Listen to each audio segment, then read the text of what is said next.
ስምንተኛ ዙር የመሬት ሊዝ ጨረታ ወጣ ብለን ሳንጨርስ 82 ቦታዎች ተሰረዙ። እነዚህን መረጃ አካፍላችኋለሁ። እንዲህ ባይሆን መልካም ነው። ስለዚህ ቀጥታ የወጡት ቦታዎችን አሁን ደግሞ የተቀነሱትን ቦታዎች ነው ማካፍላችሁ። አብሮነታችሁ ከኛ ጋር እንዲሆን ጋብዛችኋለሁ። ቂርቆስ ክፍለ ከተማ ላይ የወጣው አንድ ቦታ ነው። እንዲሁም አዲስ ከተማ ክፍለ ከተማ ላይ አንድ ቦታ ነው የወጣው። አቃቂ ቃሊቲ ላይ 43 ቦታዎች ነው የወጣው። ከዛ ባሻገር ልደታ ክፍለ ከተማ 10 ቦታ ነበር የወጣው። ኮልፌ ቀራኒዮ ክፍለ ከተማ 30 ቦታ ላይ ወጥቷል። ለሚኩራ ላይ 82 ቦታ ነበር የወጣው።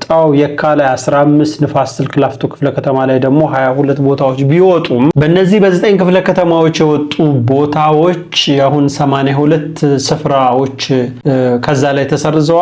አንድ ቦታ ደግሞ ቁጥሩ 902 የነበረውን 233 ካሬ ወደ አቃቂ ቃሊቲ ክፍለ ከተማ ላይ ሆኗል። ስለዚህ እነዚህ ንፋስ ስልክ ላፍቶ ክፍለ ከተማ ላይ 14 ቦታዎች ተሰርዘዋል። እንግዲህ ቀሪው 8 ቦታ ነው ማለት ነው ንፋስ ስልክ ላይ ለምትጫረቱት። ለሚኩራ ላይ ወደ 50 ቦታ ተሰርዟል። ለምትጫረቱት ለ32 ቦታዎች ነው ብላችሁ መውሰድ ትችላላችሁ። ከዛ ባሻገር ልደታ ክፍለ ከተማ ላይ 10 ቦታዎች ወጥተው ነበር።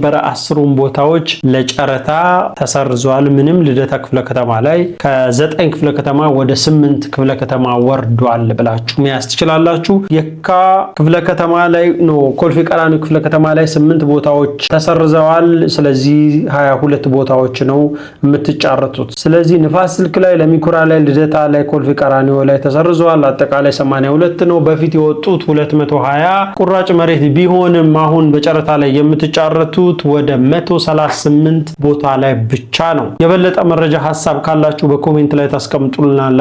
በደንብ እናፍታተዋለን። ከዛ ባሻገር ላይቭ ላይ ደግሞ ተገናኝተን 8ኛው ዙር የመሬት ሊዝ ጨረታ ላይ 7ኛው 6ኛ ኤክስፒሪየንስ ያላችሁ ሰዎች ለሌላቸው ሰዎች ማካፈል እንዲችሉ ፕሮግራሜን አሬንጅ አድርጌ ነግራችኋለሁ። በዛ ላይቭ ላይ መገኘት የምትችሉ ሰዎች ካላችሁ ላይቭ ላይ እንገናኝ ብላችሁ ኮሜንት ላይ ብታስቀምጡልኝ በደንብ በጥሩ ሁኔታ ሁሉም ሰው ተገናኝቶ ሐሳቡን እንዲሁም ደግሞ የተሻለ የጨረታ ጊዜ እንዲኖር ማድረግ የሚቻልበት መንገድ አንዱ ነውና በዛ ተሳትፎ እንድታደርጉ እንጋብዛችኋለን።